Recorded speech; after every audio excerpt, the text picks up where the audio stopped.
지난 1월 28일 오전 녹번역에서 홍제역으로 향하는 지하철 내에서 한 남성이 갑자기 쓰러지는 사건이 발생했었습니다.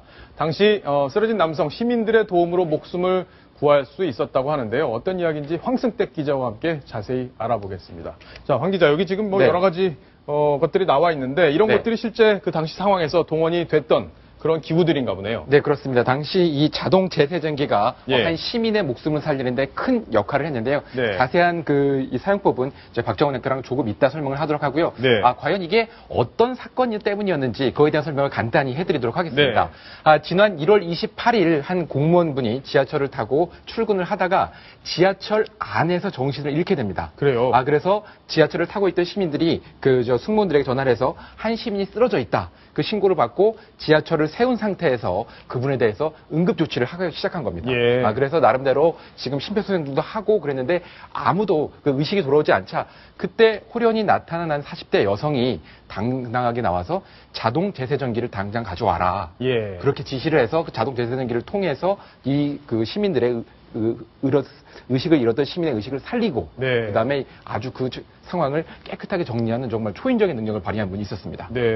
사실 우리가 혈관 질환이나 이런 것들이 있으신 분들이 꽤 있기 때문에 언제 어느 순간에 어떻게 쓰러질지 모르는 그런 일들이 사실 주변에 많이 있거든요. 네, 그렇습니다. 근데 이거 사실 우리가 사용하는 법을 잘 모릅니다. 그래서 황승택 기자가 어떻게 하면 이걸 사용해서 이게 주변에 지금 많이들 있잖아요. 네, 그렇습니다. 지금 이제 공공기관이라든지 그리고 역에 그다음에 철도 이런 데는 의무적으로 설치를 하도록 되어 있습니다. 그렇군요. 그래서 뭐 지하철에도 보시면 관심 있게 보시는 시청자분들은 이제 지하철 복도에 자동 제세전기 이렇게 해서 이거 필요할 때 끄내라는 이런 기계가 들어있는 것을 손쉽게 볼 수 있습니다.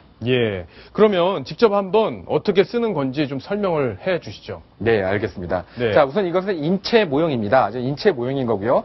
제일 중요한 것은 뭐냐면 이런 분을 처음에 발견했을 때는 뭐 자동 제세전기를 찾기 전에 일단 당황스럽지 않습니까? 그래서 이렇게 두들겨 주면서 의식이 있는 상태를 확인을 해야 됩니다. 의식이 없을 경우가 많잖아요. 의식이 없을 경우에는 혼자 일을 다 하려지 말고 첫 번째 같은 경우에는 사람을 지목을 해서 우선 119에 연락을 해달라.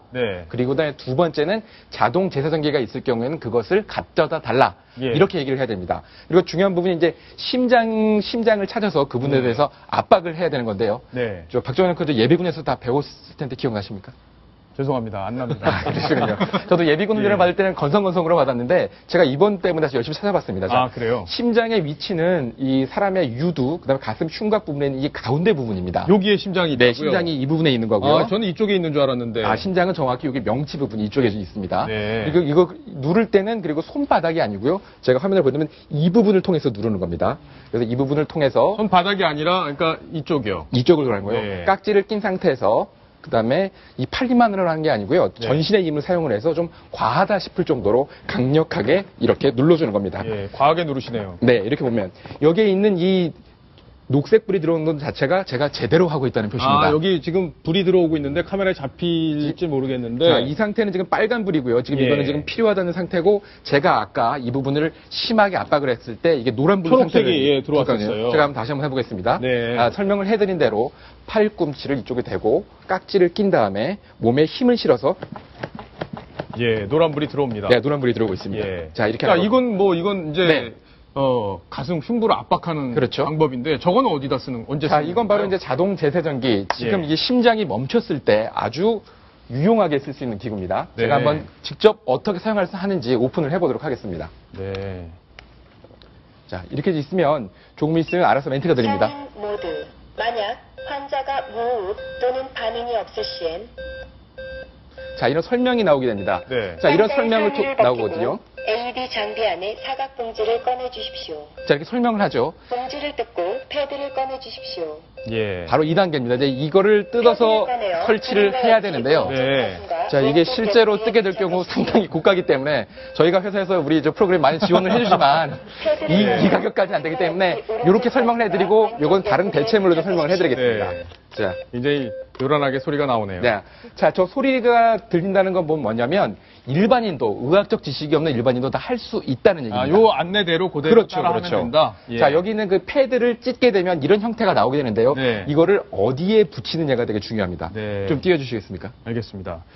그래도 이 모형이 있길 다행이지 없었으면 제가 여기 누워 있어야 될 텐데. 그죠? 네. 예. 자, 그리고 붙이는 위치가 여기 보면 정확히 나와 있습니다. 네. 사람으로 쳤을 경우에는 오른쪽 쇄골 위에 하나를 붙이고요. 네. 자, 이쪽에 하나를 붙이고요. 자, 이것도 하나. 네. 그렇습니다. 이거는 바로 이 옆구리에 붙이게 됩니다. 옆구리에. 예, 그래서 심장이 왜 여기 있는데 이 두 곳에 붙이느냐, 이걸 좀 의아해하실 수가 있을 텐데요. 예. 그래서 제가 저 의사분들한테서 직접 취재를 했습니다. 네. 왜냐하면 심장이 이렇게 있을 때 주로 하는 그 심실, 좌심방, 좌심실, 뭐 우심방, 우심실 이거 배우지 않습니까? 예. 이런 부분에 자극을 주기 위해서 여기서 붙이게 되는 거고요. 그다음에 여기서 안내가 나오면 2분 정도 시간이 흐르면 이 환자의 심장 상태를 확인을 해서 네. 직접 전기 충격을 가하게 전기 됩니다. 충격을? 네, 그러면서 그 심장의 그 복원을 꾀하고요. 만약에 되지 않는다. 그럴 경우에는 다시 약 2분간 이 작업을 계속 해줘야 됩니다. 예. 왜냐하면 이 제세동기가 한번 전력을 썼기 때문에 이거를 충전하는데 약 한 2분 정도가 걸립니다. 예, 그렇군요. 네. 황스택 기자가 오늘 준비를 많이 했는데 출연료를 조금 더 드려야겠습니다. 예.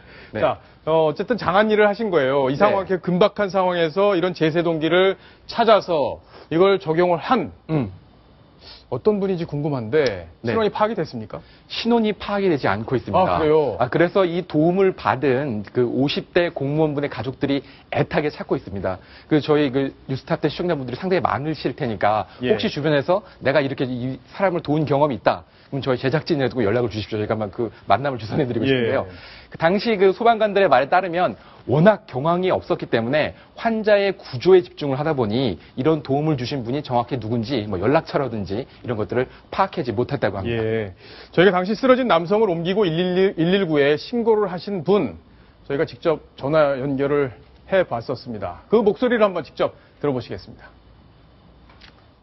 홍대역으로 가는 지하철역 안에서 일자로 이렇게 쭉 늘어져서 쓰러지시더라고요. 그래서 순간에 이제 보고 그 역에 내려서 영무원들하고 이제 옮긴 다음에 제가 119 신고를 그때 거기서 하게 된 거거든요. 처음에는 이제 의식 있는 확인을 좀 해보라고 고개 돌리고 뭐 이런 절차들을 하고 있었어요. 그러던 중에 이제 40대 초중반 정도의 그 여성분이 이제 보고 갑자기 이제 오셔서 그 AED 가져오라고 이렇게 소리를 치시더라고요. AED 가져오라고. 그래서 영무원분들이 이제 그때 거기서 이제 AED 가져오시고 저는 이제 그 상황을 그대로 이제 119 구급대원들에게 말씀을 드렸고요. 그분이 바로 그냥 주저없이 바로 이렇게 심폐호흡수 실시하시더라고요. 예. 그러니까 뭐 지금 방금 통화 내용을 들어보니까 예. 이 여성분이 상당한 의학적 지식이 분명히 있었던 것 같습니다. 그럼요. 바로 예. 이걸 찾은 걸 보면 그죠? 네, 찾고 그다음에 심폐소생술도 하고 인공호흡도 했다는 걸 보니까 상당히 뭐 의학 지식이 있었던 분 같은데 정말 뭐 이 가족들이 찾고 있으니까 한번 저희 방송 보시면 예. 꼭 연락 주십시오. 일단 이 쓰러졌던 분은 건강은 어떠신 건가요 지금? 네, 일주일 만에 퇴원을 하셨고요. 퇴원. 예. 지금 정상적인 생활을 할 정도로 건강이 회복된 상태입니다. 아주 다행입니다. 그러네요. 자, 아주 아름다운 미담이 아닐 수 없는데 우리도 주변에 이제 가끔 이렇게 쓰러지는 분이 생기면 적극적으로 이런 걸 갖고 활용해서 인명을 구하는데 우리가 참여를 해야겠다. 이런 좋은 계기가 된다. 이런 생각이 듭니다. 윤정희 기자하고 다른 사건 소식 하나 더 알아볼 텐데 자, 이번에는 남의 돈을 찾아서 돌려준 분이 있다고 하는데 조금 특이한 상황이 있었더라고요. 얘기를 좀 전해주시죠. 네, 지난달 대전의 한 아파트에 살고 있던 30대 청년이 이제 이사를 가려고 짐을 정리하고 있었습니다. 근데 아주 오래된 가스레인지 밑에서 한 비닐봉지 하나를 발견을 하게 돼요.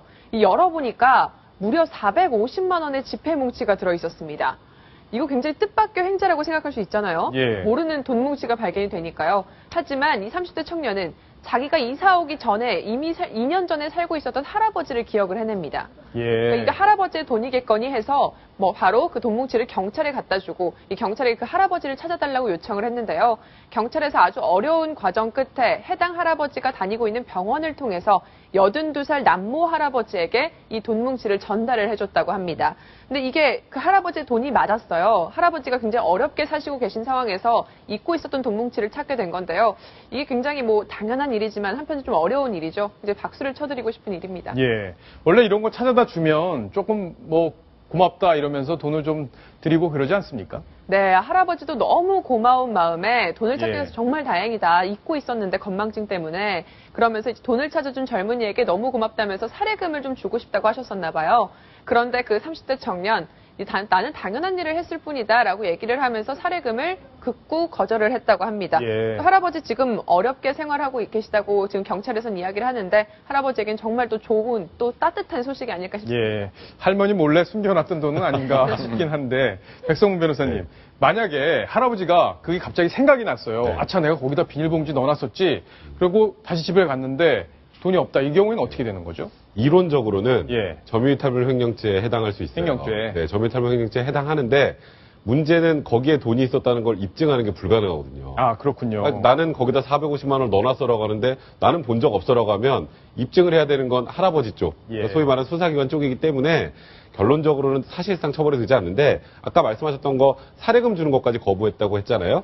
대부분의 사람들은 아마 저 같아도 횡재를 만났다고 돈을 썼을 것 같아요. 근데 변호사신데 네, 돈 많으실 제가 텐데. 좀 솔직하게 하려고요. 근데 법적으로도 돈을 이렇게 돌려주고 나면 사례금을 받을 수 있는 권리가 있어요. 예. 그러니까 법적으로 그냥 호의로 주는 게 아니라 근데 그런 법적인 권리가 있음에도 불구하고 찾아서 돌려주고 할아버지의 어려운 사정을 감안해서 사례금까지 받지 않겠다고 했던 걸 보면 정말 훌륭한 청년이라는 생각이 많이 드네요. 그러네요.